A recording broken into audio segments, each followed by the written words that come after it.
ഒരു സ്പോർട്സിൻ്റെ അത് വെച്ച് തന്നു കഴിഞ്ഞാൽ ഞാൻ തീർച്ചയായിട്ടും ഞാൻ MP ആയി കിട്ടി കഴിഞ്ഞാൽ എന്തായാലും വരുന്നു പറഞ്ഞു.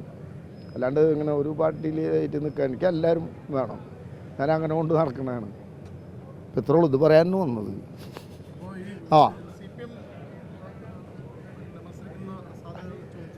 തീർച്ചയായിട്ടും എൻ്റെ അടുത്ത് ഷാഫ് സാറ് വിട്ടിട്ട് വന്നിട്ടുണ്ടായിരുന്നു. അല്ല മറ്റേ CPM മറ്റേ ഇവർ അടുത്ത വർഷം വന്നിട്ടുണ്ടായിരുന്നു. അപ്പോൾ ഞാൻ പറഞ്ഞു ഷാഫ് സാറിനെ അറിയാമല്ലോ, ഞാൻ നിൽക്കില്ല എന്നറിയാമല്ലോ എന്ന് ഞാൻ പറഞ്ഞേ.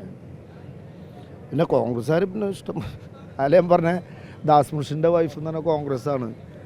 വിളിച്ചിട്ടുണ്ടായിരുന്നു. അപ്പോൾ ഞാൻ പറഞ്ഞ മാഡത്തിനോട് കൽക്കട്ടയിലുള്ള പണ്ടത്തെ പ്രസിഡൻ്റ് ആയിരുന്നു ചേട്ടാ, ഓൾ ഇന്ത്യ ഫുട്ബോൾ ഫെഡറേഷൻ്റെ ആൾ കോൺഗ്രസ്സുകാരനാണ്. അപ്പോൾ ആ മാഡം വിളിച്ച പിന്നെ മറ്റേ മേത്ര സാർ വിളിച്ചിട്ടുണ്ടായിരുന്നു. ഞാൻ പറഞ്ഞു നിൽക്കില്ല സാർ എന്ന് പറഞ്ഞു. അത്രേ ഉള്ളൂ, ഇത് പറയാൻ വേണ്ടിയിട്ടാണ് വിളിച്ചത്. എനിക്ക് എല്ലാവരും സ്നേഹം മാത്രം മതി. ഇല്ല ഒരിക്കലും ഞാൻ ആദ്യമേ പറഞ്ഞിട്ടുള്ളൂ, ഞാൻ ഒരിക്കലും നിൽക്കില്ല എന്ന് പറഞ്ഞിട്ടുള്ളൂ. തീർച്ചയായിട്ടും ഇതിപ്പോൾ ഒരു 4 ദിവസം മുന്നേ വിളിച്ചിട്ടുണ്ടായിരുന്നു തന്നെ. അപ്പോൾ ഞാൻ പറഞ്ഞില്ല ചേട്ടാ ഞാൻ നിൽക്കില്ല ചേട്ടാ എന്ന് പറഞ്ഞു.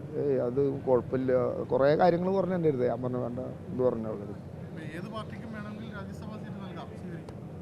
തീർച്ചയായിട്ടും ഒരു MP കിട്ടാന്ന് പറഞ്ഞാൽ അത് സ്പോർട്സിൻ്റെ ഇതിൽ കിട്ടിയാലേ പോകുള്ളൂ. അല്ല അവിടെ നിന്നിട്ട് ഈ പാർട്ടിയിൽ ചേര് ആ പാർട്ടിയിൽ ചേരുന്ന് പറഞ്ഞാൽ നടക്കില്ല. അത് ഏത് പാർട്ടി വന്നാലും MP സ്ഥാനം കിട്ടാന്ന് വെച്ചിട്ടുണ്ടെങ്കിൽ കുഴപ്പമൊന്നുമില്ലല്ലോ. അപ്പോൾ ഇനി വരില്ലല്ലോ. ഇനിയിപ്പോൾ എല്ലാവരും ഇതിപ്പോൾ കേരളത്തിലല്ല, ഇനിയിപ്പോൾ അടുത്ത തെരഞ്ഞെടുപ്പ് വരുമ്പോൾ ആരും ഇങ്ങനെ ചോദിക്കാൻ പറ്റില്ല അല്ലേ.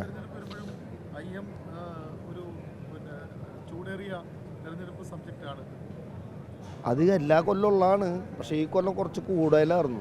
അല്ലാണ്ടിപ്പോൾ അമിത്ഷാ വിട്ടിട്ട് ഇങ്ങോട്ട് വരേണ്ട കാര്യമില്ലല്ലോ. അപ്പോൾ അമിത്ഷാൻ്റെ മെയിൻ ആളായിരുന്നു വന്നത്. അപ്പോൾ ആളെടുത്ത് ഞാൻ തന്നെ ബ്രേക്ക്ഫാസ്റ്റ് കൊണ്ട് ഞാൻ തന്നെ പിക്ക് ചെയ്ത് രണ്ടുപേരും അമിത്ഷാ എന്ന് പറഞ്ഞു രണ്ടുപേരും ഒരേ മാതിരി തന്നെയല്ലേ. അപ്പോൾ ഞാൻ തന്നെ പിക്ക് ചെയ്തിട്ട് എൻ്റെ വണ്ടിയിൽ കൊണ്ടുപോയിട്ട് ബ്രേക്ക്ഫാസ്റ്റ് കഴിക്കാൻ കൊണ്ടുപോയത്. അപ്പോൾ ഞാൻ പറഞ്ഞു സാറിൻ്റെ അടുത്ത് ഞാൻ നിൽക്കില്ല സാർ എന്ന് പറഞ്ഞിട്ടുണ്ടായിരുന്നു. അത് മതിയില്ലേ, ഓക്കെ അല്ലേ പൊളിച്ച്. പിന്നെ നല്ലൊരു ചാൻസാണ്. 2ാമത്തെ കൊല്ലമാണ് എൻ്റെ അമ്മയുടെ ടൂർണമെൻ്റ് നടക്കുന്നത്. കഴിഞ്ഞ കൊല്ലം വേടനാണ് വന്നത്. അപ്പോൾ എല്ലാവർക്കും അറിയാം നല്ലൊരു സക്സസ് ആയിരുന്നു. ഇവിടുന്ന് തൃശ്ശൂർ ടു തിരുവനന്തപുരം ഏറ്റവും ബെസ്റ്റ് ടൂർണമെൻറ്റിന് കിട്ടിയാണ്. അപ്പോൾ ഈ കൊല്ലം 22-ാം തീയതിയാണ് ഇനോഗ്രേഷൻ. അപ്പോൾ വേടനോട് പറയണം, വേടൻ വരുന്നു വിചാരിക്കുന്നു. വേടൻ എന്നോട് പറഞ്ഞത് കല്യാണത്തിന് പോയപ്പോൾ മറ്റേ ഓസ്ട്രേലിയ ട്രിപ്പിൽ എന്തായാലും വരും വിജയേട്ടാ എന്ന് പറഞ്ഞാൽ. അപ്പം പിന്നെ വിനായക് വരാമെന്ന് പറഞ്ഞിട്ടുണ്ട്. അവരെല്ലാവരും നല്ല സക്സസ്ഫുൾ ആയിട്ട് പോകണമെന്നില്ല. നല്ലൊരു ടൂർണമെൻറ്റാണ്. എല്ലാവരും ഇഷ്ടംപോലെ ആൾക്കാരുണ്ട് കളി കാണാൻ വരുന്നുണ്ട്. അപ്പോൾ നിങ്ങളെല്ലാവരും വരും, നിങ്ങളെല്ലാവരും ക്ഷണിക്കുന്നു കേട്ടോ. എല്ലാ നാട്ടുകാരും ക്ഷണിക്കുന്നു ടൂർണമെൻറ്റ്.